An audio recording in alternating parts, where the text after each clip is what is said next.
Shalom saudara-saudara, kita akan membaca firman Tuhan dari Injil Matius pasal 3 ayat 13 sampai dengan ayat 17.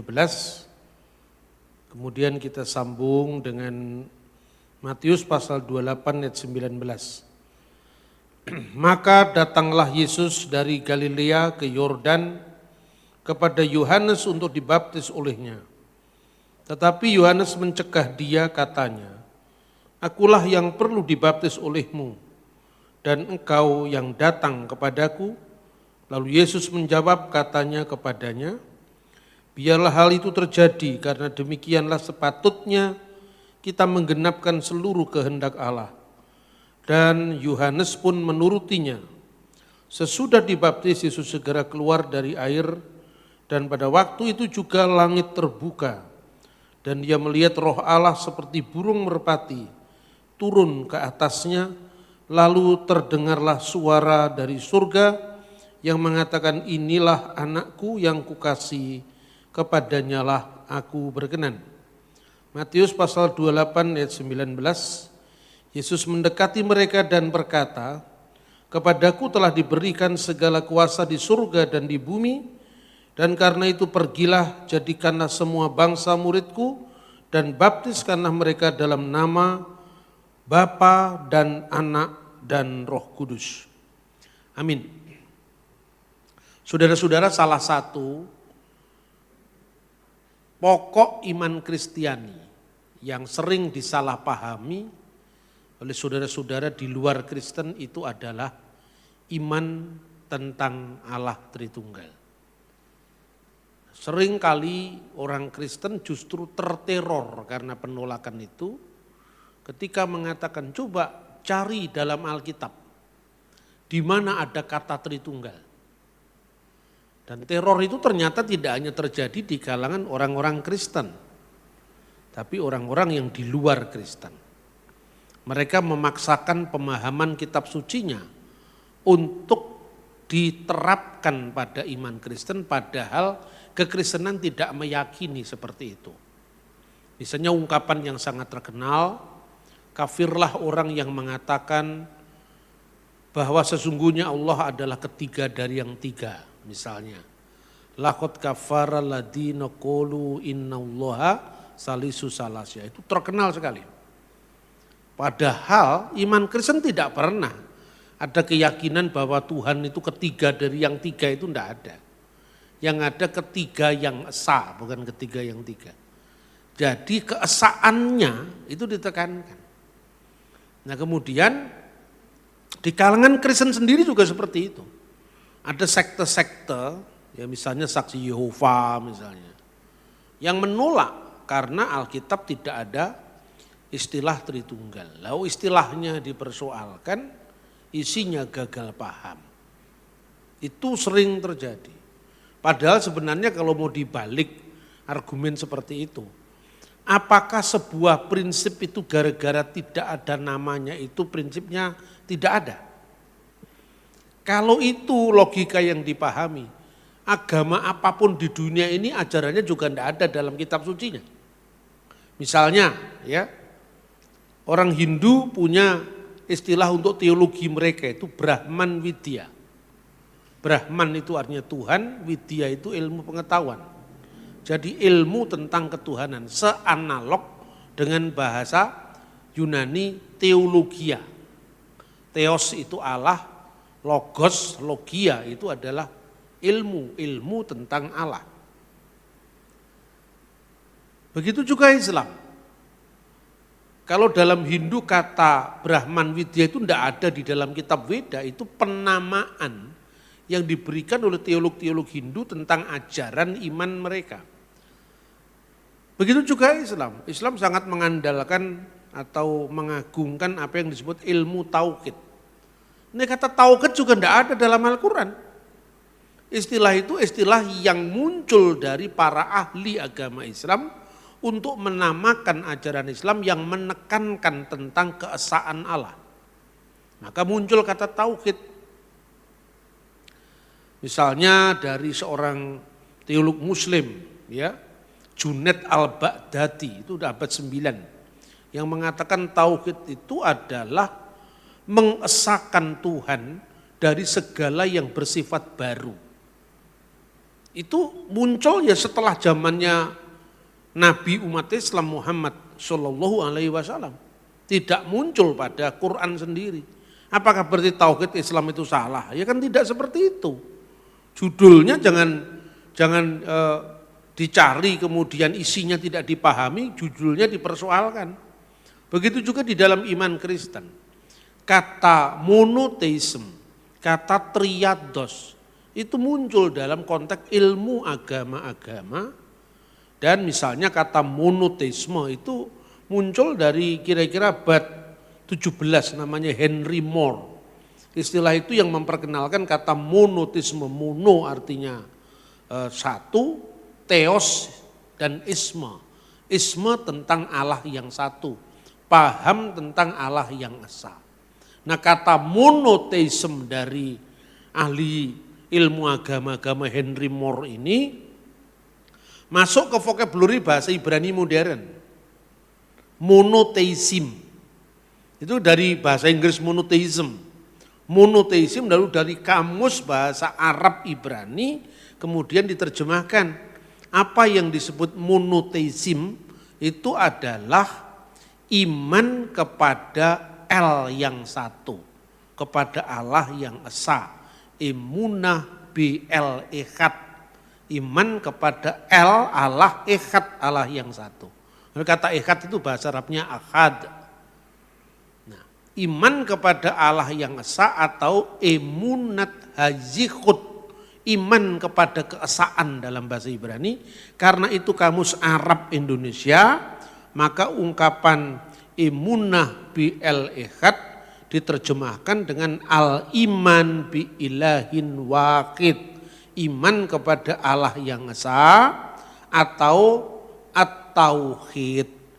Jadi kata itu menjadi kata dalam kosakata ilmu agama yang tidak muncul dalam kitab suci Al-Quran itu sendiri, juga tidak muncul dalam Alkitab. Tetapi ketika orang mengatakan kulhu Allahu ahad, katakanlah dia adalah Allah yang esa, Allahu somad. Allah itu tempat segala sesuatu bergantung kepadanya. Lam yalid walam yulad, tidak beranak dan tidak diperanakkan. Walam yakullahu kufuwan ahad, dan tidak ada sesuatu pun yang setara dengan Allah. Itu disebut tauhid gitu loh. Jadi intinya itu, ajarannya itu dinamakan tauhid. Begitu juga dalam iman Kristen. Seperti kata tauhid dalam Islam itu munculnya setelah masa kemudian. Trinitas itu adalah pengungkapan tentang monoteisme tadi. Makanya ketika bicara tentang tauhid itu, kalau di dalam kamus Ibrani Arab tadi, al-iman bi ilahin wahid. Kalau Anda membaca pengakuan iman Kristen kan diawali begitu. Ya, kalau di dalam bahasa Arab di gereja ortodok Koptik, ortodok Syria, ortodok Yunani yang di Timur Tengah, itu kan selalu nu'min bi ilahin wahid. Aku percaya kepada sembahan yang esa. Allahul Ab, Allah Sang Bapa, khaliqus samai wal ard, yang menciptakan atau sang pencipta langit dan bumi, kullu ma yura wa ma la yura, yang kelihatan maupun yang tidak kelihatan. Jadi ungkapan al-iman bi ilahin wahid, nu'min bi ilahin wahid, uminu bi ilahi wahid itu ada dalam pengakuan iman Kristen, dan itulah yang disebut iman kepada keesaan Allah, yang disebut emunat hazihud dalam bahasa Ibrani. Jadi istilahnya itu, judulnya itu memang tidak ada dalam kitab suci, tapi maknanya sama. Ketika Yesus ditanya, hukum mana yang paling utama dari semua hukum yang ada? Yang dikenal dengan hukum yang paling utama, hukum yang terutama dari semua hukum yang ada, misfah harisonah. Rison itu yang pertama, makanya rison itu artinya Ehad, Yom Rishon hari pertama sama dengan Yom Ehad. Ya kemudian jadi bahasa Arab paralelnya adalah Yaumul Akad, terus jadi bahasa Jawa Dino Akad ditambahi akad kliwon, akad pon. Itu orang Jawa yang nambah itu. Tapi kata akad dalam bahasa Jawa itu dari bahasa Arab. Cuman karena orang Jawa tidak bisa ngomong huruf H. Ya, huruf H itu dia baca K. Akad dibaca akad. Itu kan proses apa namanya pronunciation yang terbatas. Ya. Kemudian Yesus menjawab apa hukum yang paling utama? Yang dikutipnya adalah kitab Ulangan pasal 6 ayat 4. Shema Yisrael Adonai Elohenu Adonai Echad. Itu kalau orang Yahudi reform, Yahudi juga ada namanya Yahudi reform gitu. Mirip-mirip Protestan gitu. Itu bacanya dilakukan tapi dengan lagu mirip do re mi fa sol. Shema Yisrael Adonai Elohenu Adonai Echad. Tapi kalau orang Yahudi yang ultra ortodoks, jadi di Kristen ada Kristen Reform, golongannya Pak Stephen Tong itu Reform. Ada juga Kristen Ortodoks, kalau di Solo ada Romo Alex itu Kristen Ortodoks. Itu bacaannya mirip pengajian Yahudi. Kalau orang Yahudi kan membaca Shema itu, Shema Yisrael Adonai Elohenu Adonai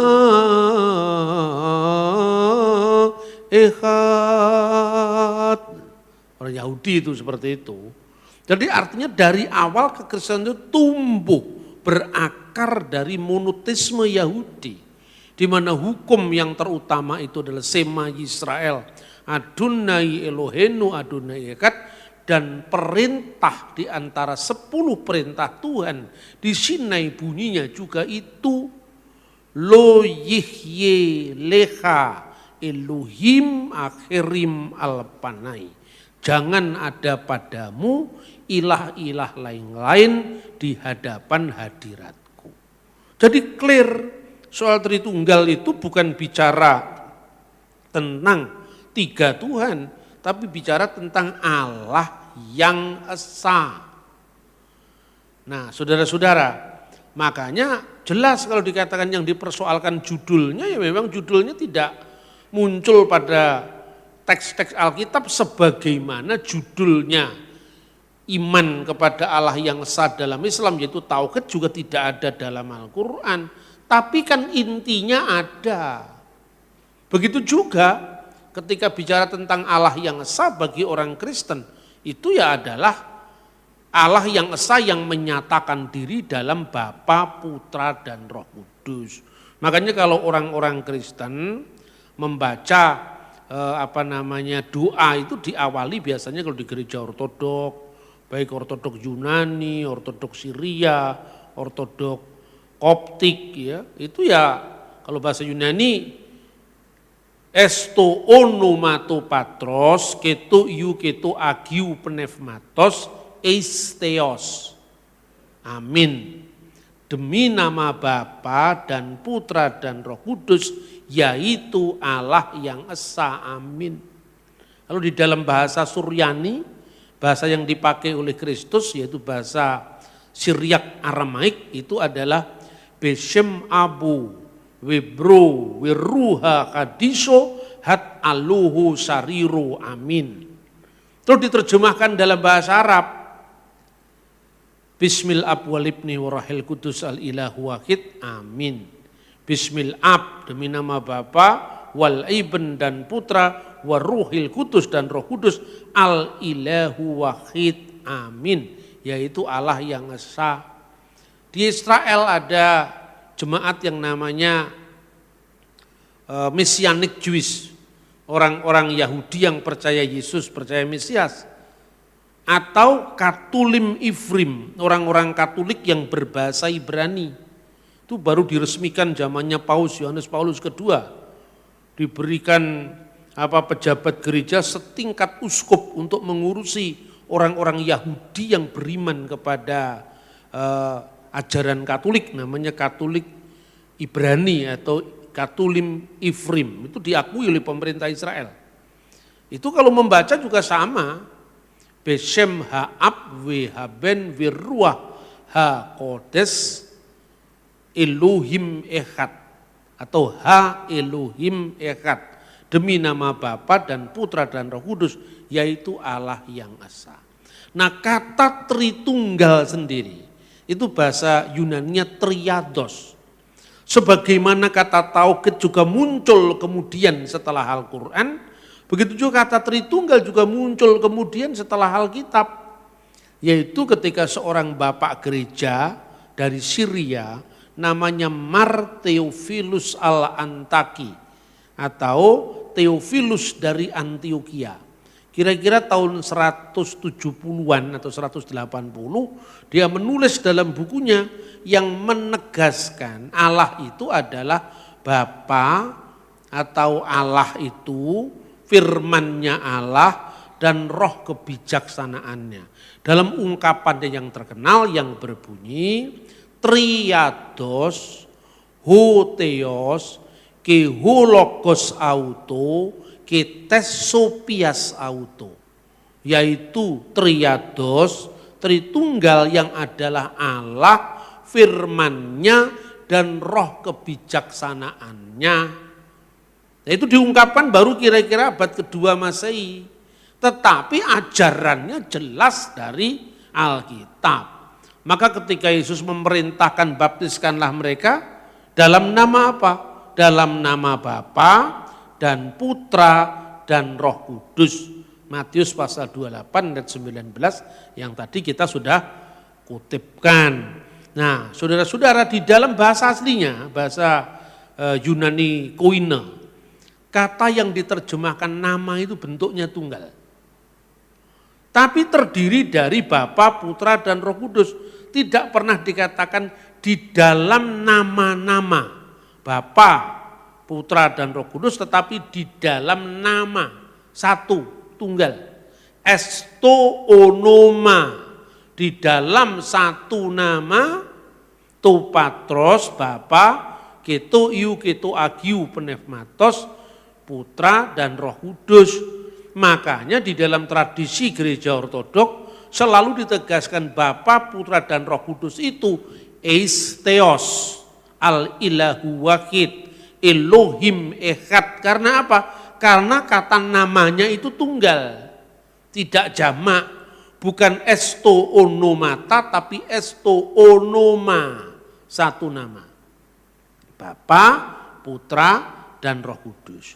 Karena itu perumpamaan seperti apa yang paling mudah, Pak? Ya kalau bicara tentang Tuhan ya tidak ada yang mudah sebetulnya. Tapi untuk mendekati kebenaran bisa digunakan perumpamaan. Misalnya ya, manusia terdiri dari tubuh, jiwa dan roh. Ketika Anda melihat seseorang, bentuknya ada itu fisiknya. Kalau Tuhan kan tidak fisik. Tuhan itu metafisik, di sebalik yang fisik. Itu kalau Tuhan itu meta, kalau kita ini fisik. Ya. Karena kalau hari ini saya ada di Solo tidak bisa ada di Malang. Karena manusia terbatas oleh ruang dan waktu. Tapi kalau Tuhan itu metafisik. Kalau Tuhan sekarang ada di Amerika apa enggak bisa di Solo?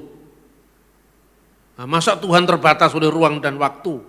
Makanya ada orang yang jumawa sekali mengatakan, kalau Yesus itu firman Allah itu satu dengan Allah. Waktu Yesus turun ke dunia. Terus kenapa saya bilang? Apa di surga jadi kosong? Loh kosong itu kan bakpao, onde-onde, lopes itu kosong.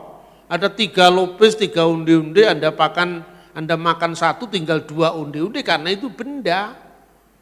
Tapi kalau Tuhan kan masa disamakan dengan begitu? Nah logikanya saksi Yehova tidak sampai kalau urusan begini. Ya misalnya dia mengatakan, kalau kami disuruh percaya Yesus itu adalah Tuhan, dalam makna Tuhan kami bisa percaya. Tapi kalau Jesus is God itu tidak ada dalam Alkitab. Mana ada Alkitabnya? Yesus itu adalah Allah. Dulu Pak Niku punya lagu itu. Yesus Tuhan dan Allah kami, Engkau layak menerima pujian. Kalau Yesus itu Tuhan, is oke Pak. Tapi kalau Allah itu di mana ayatnya? Jawablah sama orang Kristen, itu Yohanes 1 ayat 1. Pada mulanya adalah firman, dan firman itu bersama-sama dengan Allah, dan firman itu Allah. Nah, stop dulu Pak. Kenapa harus di stop? Kasih perbandingan. Kalau Markus bersama Yohanes, apakah Yohanes adalah Markus? Ya jelas bukan. Lalu dia nanya, kalau firman bersama Allah, apakah firman itu adalah Allah? Ya iya. Loh kenapa kok satunya bukan satunya iya? Ya karena kalau Markus, kalau Matius itu kan terbatas oleh ruang dan waktu. Tapi sekarang saya mau katakan, kalau rohmu bersama-sama dengan kamu bisa enggak? Bisa. Lah rohmu apa? Makhluk lain selain kamu? Ya enggak lah, iya makanya. Jadi kalau saya mengatakan, di ruang ini tidak ada orang lain selain saya, apa rohmu enggak termasuk? Ya kalau selain saya itu kan artinya manusia lain, gitu. Tapi kalau bicara dalam unsur-unsur tentang diri kita yang satu, ketika saya mengatakan saya datang Pak, berarti saya ya termasuk pikiran saya, termasuk roh saya. Tidak mengatakan, Pak saya janji mau datang, tapi roh saya enggak ikut Pak. Saya tinggal di rumah, kayaknya enggak bisa. Manusia terdiri dari tubuh, jiwa, dan roh. Gitu loh pandangannya, jangan keliru. Alkitab menegaskan, tidak ada ilah lain kecuali aku. Dalam kitab Nabi Yesaya. Ya itu betul. Kenapa ada Bapa, Putra, dan Roh Kudus? Gini loh. Putra itu firman Allah. Roh Kudus itu roh Allah. Jadi saya umpamakan, kalau Allah pernah ada enggak tanpa firmannya? Ya enggak pernah, Allah selalu ada bersama firmannya. Ada waktu saya siaran di sebuah televisi lokal di Kediri. Jadi televisi itu menarik, televisi lokal tapi boleh ada interaksi dengan penonton. Jadi dia masuk ke meja redaksi itu, ada moderatornya. Ditanya, Pak Bambang, dia terang-terangan mengatakan, kami ini dari Saksi Yehova katanya. Sekarang boleh enggak kami berkata begini, Pak kenapa Bapak selalu mengatakan Allah dengan putranya? Putra itu firman saya bilang, itu kiasan. Firman itu telah menjadi manusia dan diam di antara kita. Dan kita telah melihat kemuliaannya, yaitu kemuliaan yang diberikan kepadanya sebagai putra tunggal Bapa, penuh kasih karunia dan kebenaran. Monogenes patros, putra tunggal Bapa. Itu kiasan dari logos atau firman. Boleh enggak kami hanya menyembah Allah tanpa menyembah firman-Nya? Kami hanya menyembah Allah tanpa ada rohnya. Terus saya bilang begini, kamu percaya sama saya? Sehingga kamu sekarang mendengarkan saya ngomong di televisi ini. Ya percaya Pak. Ketika kemudian kamu nanya kepada saya, Pak Bambang izinkan saya percaya dengan Bapak, tapi pikiran Bapak enggak saya percayai. Rohnya Bapak enggak saya percaya. Kalau saya enggak ada roh kan saya almarhum. Iya toh? Gimana sih kamu itu? Kamu percaya sama saya lalu kamu menolak pikiran saya, menolak roh saya, enggak mungkin karena saya itu satu paket dengan pikiran saya dan roh saya. Itu gambaran paling mudah. Selebihnya enggak mudah lagi. Anda tanya misalnya, roh, kamu percaya roh itu ada di saya? Buktinya apa?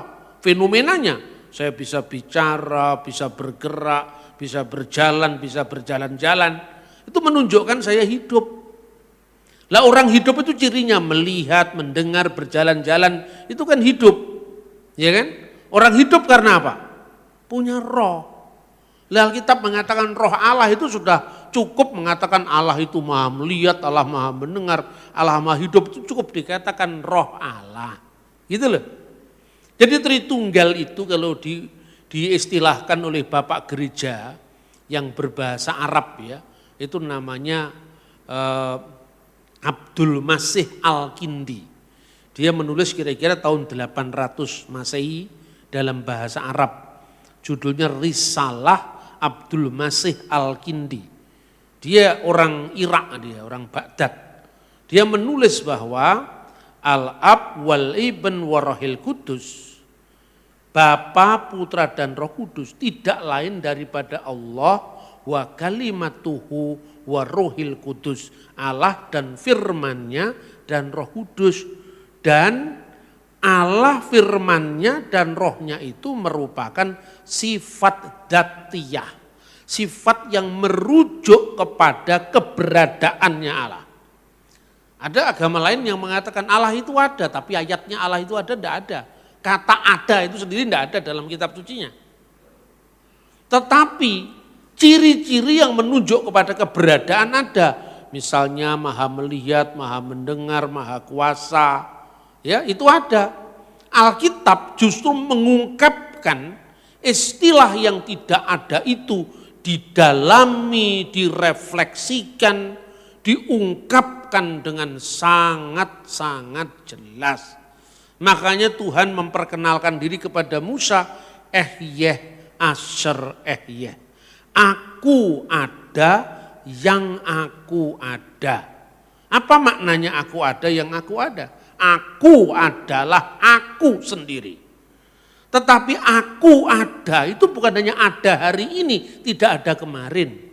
Bukan hanya ada kemarin, tidak ada hari ini. Bukan hanya tidak ada hari ini, tapi tidak ada besok, tidak. Tetapi dia ada, sudah ada, dan akan seterusnya ada. Itulah yang disebut doa Adon Ha-Olam. Nah itu jadi kekristenan itu punya kesinambungan langsung dari Yudaisme. Doa Adon Ha-Olam, Adon Ha-Olam, Adon itu Tuhan. Olam itu yang kekal. Bapa atau Tuhan yang kekal. Ya, itu disebutkan Vihu Hayah, Vihu Hoveh, Vihu Yihye, Batif Arah. Doa inilah yang kemudian sebagai orang Yahudi oleh Rasul Yohanes disebutkan dalam kitab Wahyu pasal 1 ayat 8. Akulah yang ada, yang sudah ada, dan yang akan datang, yang maha kuasa. Ini menekankan apa? Menekankan keberadaan Allah yang kekal, yang dulunya ada, kini ada, dan seterusnya ada. Dia yang maha kuasa. Jadi Allah itu kemarin, hari ini, dan selama-lamanya tetap sama, tetap ada. Kalau dulu Tuhan bisa membuat keajaiban-keajaiban, mujizat-mujizat, sekarang pun itu ada. Besok pun ada. Karena itu menandai kemahaagungan, kemahaadaan Allah. Jadi adanya manusia dengan adanya Tuhan beda apa enggak? Ya beda. Kalau adanya saya, setelah 31 Maret 1964, sebentar lagi swida. Sebentar lagi, sekarang belum. Masih kurang 2 tahun lagi. Sebelum itu saya enggak ada. Setelah itu baru saya ada. Keberadaan saya diawali oleh waktu. Keberadaan Tuhan tidak diawali oleh waktu. Di dalam kekekalan Allah itulah Allah selalu berdiam kekal bersama-sama firman-Nya dan roh-Nya. Makanya bersama-samanya Allah dengan firman-Nya dan roh-Nya tidak sama dengan bersama-samanya Matius dan Markus. Karena Matius dan Markus itu diikat oleh ruang dan waktu. Kalau sekarang Markus ada di Solo, tidak bisa pada waktu yang sama dia ada di Los Angeles. Kalau Matius sekarang ada di Jogja, tidak bisa pada waktu yang sama dia ada di Jakarta. Makanya karena manusia ada ruang, ada waktu yang mengikatnya, makanya ada kekosongan. Kalau Tuhan apa pernah kosong? 2-3 orang hadir, engkau akan ada bersama kami. Sekarang engkau lihat sendiri Tuhan, di Solo ini sudah berkumpul lebih daripada 100 orang. Sesuai dengan janji firman-Mu, engkau sudah siap hadir. Tapi kok belum hadir-hadir? Sampai sekarang kok belum ada tanda-tanda mujizat. Kami sudah berdoa lama sekali. Terus kita konfirmasi, Tuhan sudah sampai mana? Masa begitu? Itu bukan Tuhan namanya. Terus Tuhan menjawab, maaf anak-anakku, hari-hari terakhir ini saya sibuk sekali. Karena di Los Angeles KKR enggak pernah selesai. Jadi hari ini saya hadir di gereja A, hari berikutnya di gereja B. Maaf, belum ada waktu ya. Masa Tuhan begitu? Kalau Tuhan begitu terikat oleh ruang dan waktu. Jadi ketika firman-Nya turun ke dunia, Allah tidak pernah kosong firman. Lah kok bisa? Lah kenapa tidak bisa wong Allah kok? Segala sesuatu yang bersifat non fisik itu tidak bisa diukur dari ukuran fisik. Satu contoh misalnya, pikiran saya satu dengan saya. Pikiran saya kemudian direkam lewat kaset video itu. Videonya di live streaming kepada ribuan orang yang menonton. Misalnya, lalu orang menonton layarnya HP atau layarnya televisi. Saya sedang ibadah di Gereja Pengharapan Allah bersama Pak Bambang Nursena. Gitu? Mana Pak Bambang? Sebentar lagi habis pujian, ini Pak Bambang sedang berdoa misalnya. Yang mana? Yang pakai baju batik itu. Benar apa salah? Itu betul. Tetapi bukan hakikat saya. Hakikat saya tidak di layar TV itu. Itu adalah penampakan atau kehadiran saya lewat teknologi. Bahkan ketika saya berceramah seperti ini, seluruh Indonesia bahkan dari ujung-ujung dunia bisa mendengar waktu London jam berapa, waktu LA jam berapa, waktu Jakarta, waktu Bangkok jam berapa. Banyak jemaat Indonesia yang menyaksikan saya sedang berkhotbah di gereja di Solo ini. Itu Pak Bambang yang itu, baru kenal saya ya, baru tahu. Tapi kan bukan hakikat saya ada di sini. Jadi apa saya kosong karena kehabisan pikiran? Karena ditonton oleh 1 juta orang pada waktu yang sama. Ini kan pikirannya Pak Bambang. Yang satu dengan pikiran saya itu bukan kasetnya atau bukan videonya atau bukan layar HP atau bukan layar televisi. Yang satu dengan saya pikiran saya. Tetapi penjelmaan pikiran saya lewat dunia medsos itu tidak langsung kehadiran saya secara hakiki. Hakikinya saya adalah saya. Firman menjadi manusia. Apa surga kekosongan firman?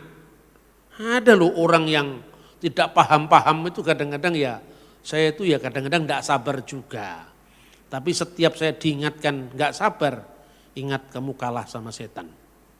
Setan itu sifat utamanya hanya sabar. Pinter enggak setan itu.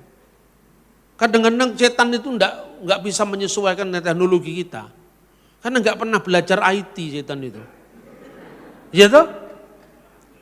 Tapi setan itu sifat utamanya apa? Telaten. Jangankan kok kita ya. Kristus sendiri ketika dia gagal mencobai Kristus, bukan Tuhan atau kealahan yang dicobai, kemanusiaan yang dicobai itu. Dia menunggu waktu yang baik. Tidak putus asa, dia menunggu waktu baik. Jadi kalau saya putus asa, saya kalah dengan setan.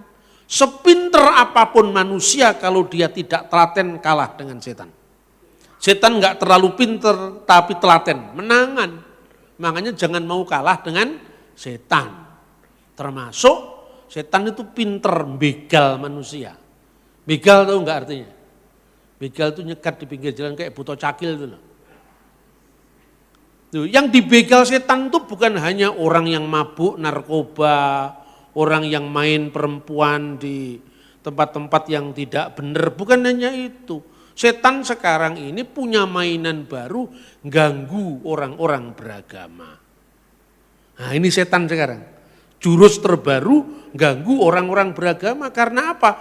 Karena agama semua dimedsoskan. Sudah perang-perang di medsos lah, ini kesenangan saya. Yang perang-perang, yang konflik-konflik, yang menghujat-hujat, yang merendahkan orang lain itu kan makanannya setan itu. Makanya hati-hati kalau bermedsos. Hindari dirimu dari mengutuk orang lain. Mencela, itu sifatnya setan. Nah makanya supaya kita tidak terpengaruh setan, frekuensinya harus beda dengan setan. Ya toh? Frekuensinya tahu Cun, kalau Anda dibegal buto cakil itu. Mandek, satrio gitu kan. Terus Janaka tidak mau sama bahasanya. Buto, solahmu kurang toto. Itu kan bahasanya kan lain. Bahasanya adem. Setan apa cakilnya pentalitan loh lambangnya setan. Mandek satrio, begitu kan. Janokonya tenang-tenang saja. Bali aku takon marang siro, endi dangkamu. Nyandak dongko, tumrape buto dongko, tumrape satrio wismo. Wah, ada bedanya. Kalau buto itu ngeleng itu, tapi kalau satrio punya wismo, itu artinya apa? Bahasanya dibedakan. Makanya kalau dia teriak-teriak terus Anda teriak-teriak, podo frekuensi ini. Setannya melebu, percaya enggak? Loh, kenapa saya katakan setan itu suka mengganggu orang beragama? Karena tahu manusia jatuh pertama kali dalam dosa, itu karena dia ingin seperti Allah. Nah, ingin seperti Allah itu kan religius itu. Bukan manusia jatuh ke dalam dosa itu karena kepingin harta benda melimpah, enggak. Tapi karena ingin seperti Allah. Kamu tidak bisa mati, kamu akan abadi seperti Allah. Seneng toh? Nah, disitulah kejatuhan pertama karena manusia itu adalah homo religius. Punya bakat spiritual, punya bakat agama. Sekarang setan tidak pernah ganggu-ganggu lagi yang di tempat diskotik. Karena kebanyakan gedung diskotik sekarang sudah jadi tempat ibadah. Ya toh? Karena sudah jadi tempat ibadah, wah ini frekuensinya kok beda, tidak kerasan. Begitu orang Kristen main di medsos, ngutuk-ngutuk orang lain, wah frekuensinya sama, setannya melasuk kepala-kepala kita. Karena apa? Setan itu juga percaya kalau Allah itu esa. Yakobus pasal 2:19. Kamu percaya Allah itu satu. Itu baik. Apa itu salah? Enggak, itu baik. Tapi kalau hanya itu, setan-setan pun percaya itu dan gemetar karena itu. Kenapa kok setan itu percaya Allah itu saya? Sekedar ngomong Allah itu sah. 1, 2, 3 kan bisa ngitung. Tapi iman tanpa perbuatan. Makanya setan itu kan cuma berteori Allah itu satu, Allah itu satu. Tapi karena tidak melakukan perbuatan sesuai dengan imannya, disitulah dia jatuh. Karena apa? Iman tanpa perbuatan mati. Makanya ada ISIS. Benar enggak? Benderanya saja tidak ada ilah selain Allah. Tapi membunuh orang seperti membunuh binatang. Bohong, menyebar hoax. Itu kan menjadi cara-caranya setan. Nah ingat ya, ketika Anda diejek-ejek Allah hanya satu, Allah hanya satu. Ingat setan juga percaya itu. Ingat cerita saya tentang Buto Cakil tadi. Yaitu Buto Cakil begal Janaka. Tapi Janaka itu pinter, enggak mau disamakan kelasnya dengan setan. Makanya kalau buto-buto sabrangan itu kan biasanya pakaiannya kan hitam putih lorek-lorek itu kan. Jam 09.00 mlebu kotak, bleng, sudah entek riwayatmu. Tapi kalau satrio bajunya batik begini tancap kayon sampai isuk mati-mati. Makanya manusia itu jangan hitam putih pola pikirnya. Tadi saya cerita, mungkin Pak Mongol salah dalam soal Yesus tidak terdetek antara umur 12 sampai 30 tahun. Tapi dalam hal lain dia benar. Jangan hantam kromoisme. Anda suruh melayani gereja setan Satanic Church, mesti belajar dari Pak Mongol. Karena dia pernah jadi penganutnya di situ, kemudian bertobat. Kalau dia salah dalam satu hal, bisa kita perbaiki, tapi bukan kemudian malah diledek, malah diolok-olok, ya kan? Malah disetres-setreskan, itu kan bukan bahasa manusia itu. Mongol stres, itu setan yang mengatakan stres-stres gitu. Oh dia enggak stres kok dikatakan stres. Kurang benar bukan berarti dia stres kan? Kurang benar karena pengetahuannya belum di situ, bukan berarti dia bodoh loh. Dia pinter, tapi itu bukan bidangnya yang dia masuki. Paham yang saya maksud? Jadi jangan suka menghantam kromoisme, gebiah-uyah podo asine kalau orang Jawa itu. Jawa Timur itu terkenal sekali gebiah-uyah podo asine. Kalau di Yogyakarta Hadiningrat gebiah gula podo. Legine sebab itu gudegnya terlalu manis. Kalau gudegnya adem ayem itu enak lah itu. Gurih gitu kan. Solo lebih enak. Itu tapi enaknya lidahnya saya. Belum tentu lidahnya Jogja nganggep Solo itu enak itu loh. Jadi enak bagi siapa dulu. Inilah butuhnya kita memahami manusia. Sesama kita. Itu tidak bisa kita ukur semua dari kepentingan kita. Setiap orang tuh memiliki sudut pandang. Nah itu yang pertama. Jadi secara hakiki Allah bersama firman-Nya dan rohnya. Roh Allah dan firman Allah itu harus sama kekal dengan wujudnya. Harus sama kekal dengan eksistensinya. Sebab kalau roh Allah pernah tidak bersama Allah, berarti Allah pernah ada tanpa rohnya. Berarti pernah almarhum. Kalau Allah pernah ada tanpa firman-Nya, berarti Allah pernah tidak bisa menciptakan segala sesuatu, karena Allah menciptakan segala sesuatu dengan firman-Nya. Sekali lagi, ketika kita bicara Yesus sebagai firman Allah, yang adalah Allah, tidak menunjuk kepada kemanusiaannya yang fisik. Kiai Tunggul Wulung di abad 19 saja paham, masa kita yang sudah kenal dunia medsos tidak paham. Kiai Tunggul Wulung tadi saya katakan, ketika naik ke Gunung Kelut, itu beradu ilmu sama Endang Sampurnawati. Woh kemiri tiba saiki nanging iso dipanen dek wingi. Itu abad 19, tahun 1880-an itu.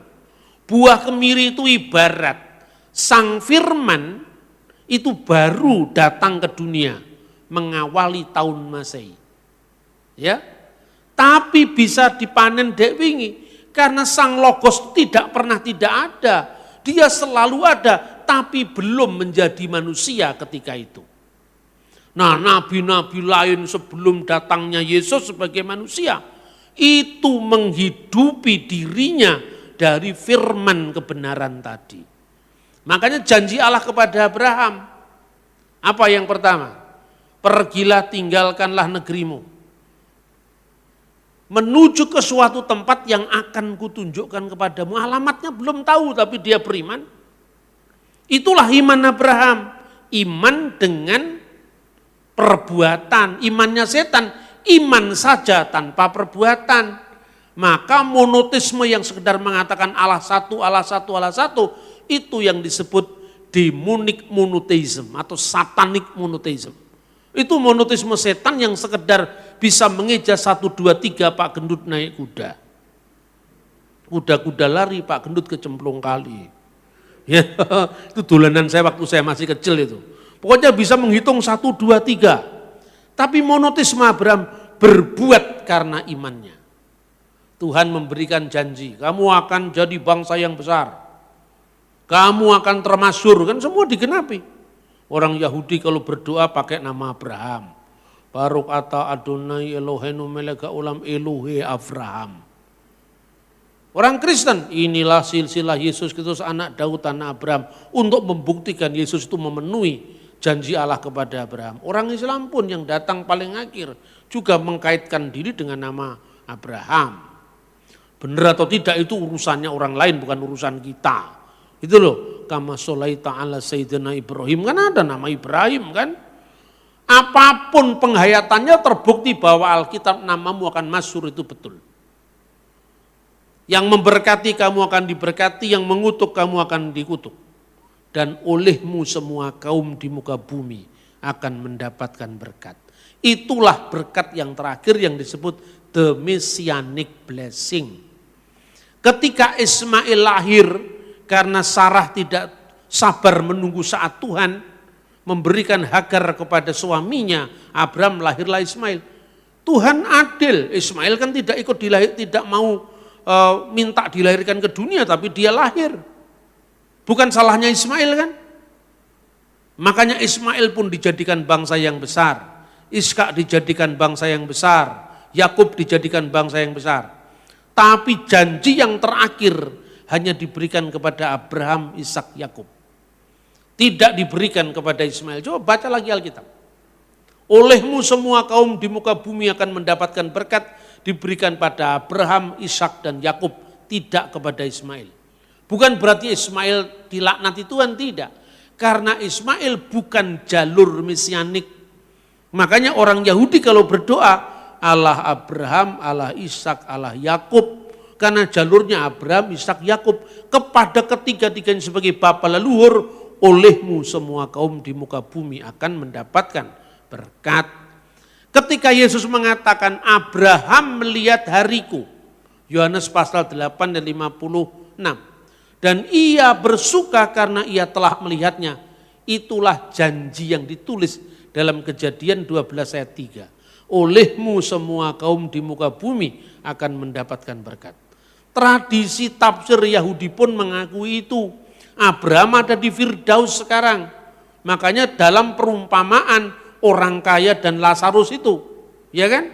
Itu di pangkuan Abraham. Karena Abraham di Firdaus.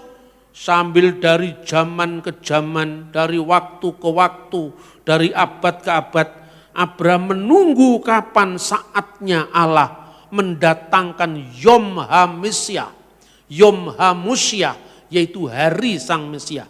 Atau dalam bahasa Aram, Yume Malka Mesiha, hari-hari Sang Mesias. Ketika Yesus datang dan mengatakan, Abraham bersuka dia melihat hariku, artinya melihat hari Mesias yang sudah digenapi sesuai dengan janji Tuhan, olehmu semua kaum di muka bumi akan mendapatkan berkat. Itu saatnya. Orang Yahudi tidak paham. Umurmu belum sampai 50 tahun. Tadi sudah saya jelaskan umur-umur orang Yahudi. Umur 50 tahun itu umur yang sangat penting karena itu puncak kedewasaan.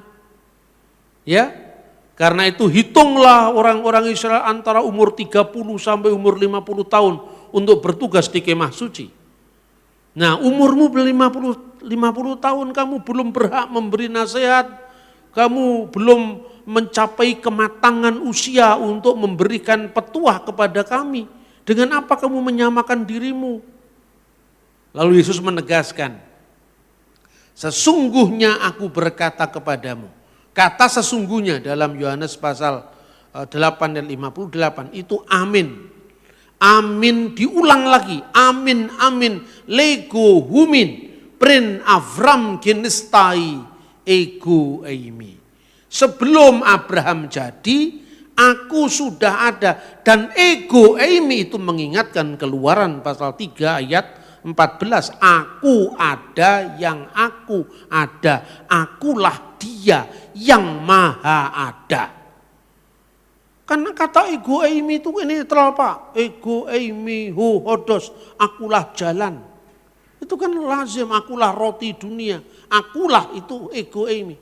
Ya kalau ego eimi dikasih kata di belakangnya itu artinya bisa netral. Tapi kalau ego eimi saja akulah sang ada. Akulah yang ada. Makanya karena itu Yesus mau dilempari batu sama orang Yahudi. Jadi membaca kitab bukan sekedar teks, tapi juga konteks. Yang terakhir, ketika Yesus dibaptiskan, kan itu ada seolah-olah 3 yang terpisah Pak. Yesus di sungai Yordan, ya, keluar dari penyelaman air itu, ya kan? Dia kemudian keluar dari air itu, dan burung merpati, ya Roh Kudus dalam rupa burung merpati, dan suara Allah di surga. Engkaulah anakku, kepadanya lah aku berkenan. Kan ada 3 yang terpisah. Inilah trinitas secara ekonomia. Trinitas di dalam karya Allah dibedakan dengan trinitas di dalam ontologi atau keberadaan Allah yang kekal. Trinitas dalam karya Allah ini ada dalam diri Allah sendiri. Tapi trinitas di dalam konteks karya Allah itu penampakan trinitas di alam ciptaan. Pertanyaannya sekarang, yang dibaptis itu kan bukan firman Allah yang kekal. Yang dibaptis itu kan kemanusiaan Yesus, ya kan? Terus burung merpati itu kan bukan Roh Kudus. Burung merpati juga muncul dalam bentuk fenomena lidah-lidah api. Kalau Roh Kudus dalam bentuk lidah-lidah api, bukan berarti api itu Roh Kudus. Sebab kalau api itu Roh Kudus, ada rumah kebakaran, ada Roh Kudus membakar rumah kan gitu kan. Itu fenomena kehadiran Roh Kudus. Begitu juga ketika Roh Kudus turun dalam bentuk burung merpati, bukan berarti setiap burung merpati adalah Roh Kudus. Itu simbol kehadiran Roh Kudus. Jadi yang terikat oleh ruang dan waktu itu simbolnya. Begitu juga Allah bersuara dari surga. Mana alamatnya surga kata orang Buddha? Semua orang lihat ke atas. Padahal kalau Anda sudah naik pesawat terbang, langit juga di bawahmu. Surga itu artinya tidak terikat oleh ruang dan waktu. Dan Allah itu maha hadir, tidak pernah terikat oleh ruang dan waktu. Maka Tritunggal itu tidak bicara tentang jumlah. Orang nanya terakhir kepada saya, kok Yahudi gak percaya sama Tritunggal? Di Alkitab sudah ada kok, memang dia gak percaya. Tapi yang percaya juga banyak. Ya, yang gak percaya karena belum memahami bahwa yang disebut Kristus itu adalah hari Sang Mesias yang ditunggu-tunggu Abraham. Jadi banyak orang yang monoteis, banyak orang yang percaya kepada Allah itu esa, tapi imannya baru berhenti pada tahap iman Abraham sebelum misteri itu diungkapkan. Itulah yang disebut rahasia yang didiamkan selama berabad-abad. Itulah yang sekarang disingkapkan dengan kedatangan Kristus. Jadi kalau orang lain percaya Allah itu esa, Anda sudah tahu modalnya. Itu esa modelnya Buto Cakil Mbigal tadi. Ya toh? Buahnya dari kelihatan ngomong Allah itu esa tapi mateni wong. Itu yang monotisme ala Buto Cakil alias monotisme Gendruwo Baidi. Monotisme Demit itu tadi yang pertama tadi. Ya. Yang kedua monotisme Abraham, taat tapi tidak tahu alamatnya. Itu monotisme Abraham, itu rahasia yang masih didiamkan selama berapa abad. Yang paling akhir adalah monotisme trinitaris yang menghasilkan keselamatan. Itulah iman Kristen kita, makanya kemuliaan bagi Bapa dan Putra dan Roh Kudus, sebagaimana kita menyatukan diri dalam setiap ibadah gereja di seluruh dunia yang mendeklarasikan doxa patri ketu iu ketu wagyu pnefmati al-masdu lillabi walibni wa ruhil kudus al-ana wa kulu awanin wa ila dahrid dahirin. Amin. Segala kemuliaan bagi Bapa dan Putra dan Roh Kudus sekarang dan senantiasa serta sepanjang segala abad. Amin.